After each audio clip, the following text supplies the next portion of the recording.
أعوذ بالله من الشيطان الرجيم بسم الله الرحمن الرحیم۔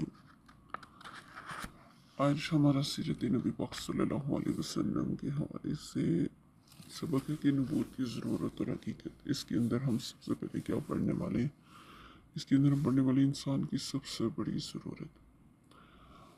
اللہ تعالیٰ نے قرآن مجید میں ارشاد فرمایا ہے، اور اللہ ہی کی ذمہ ہے سیدھا راستہ بتانا، جبکہ ٹیڑھی بھی موجود ہے۔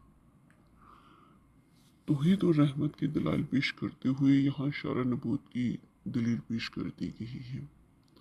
اس دلیل کو مختصر بیان کیا گیا ہے کہ دنیا میں انسان کے لیے فکر و عمر کے لیے بہت سے راستے ممکن ہیں۔ ظاہر ہے کہ یہ سارے راستے بیک وقت تو حق نہیں ہو سکتے۔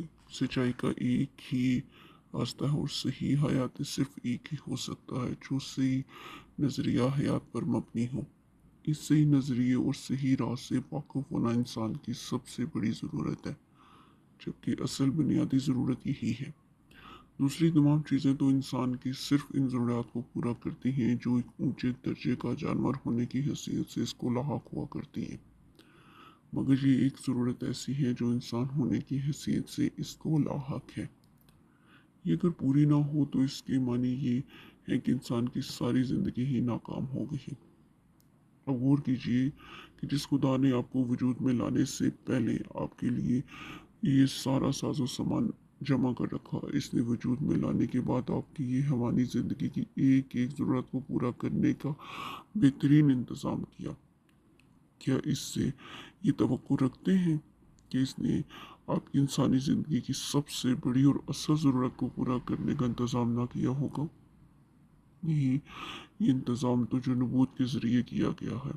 اگر آپ نبوت کو نہیں مانتے تو بتائیے کہ آپ کے خیال میں خدا نے انسان کی ہدایت کے لیے اور کون سا انتظام کیا ہے؟ اس کے جواب میں آپ یہ نہ کہہ سکتے ہیں کہ خدا نے ہمیں راہ راست تلاش کرنے کے لیے عقل و فکر دے رکھی ہے، کیونکہ انسانی عقل و فکر بہت بے شمار راستے جو ہے ایجاد کر بیٹھی ہے، جو راہ راست کی صحیح دریافت میں اس کی ناکامی کا کھلا ثبوت ہے۔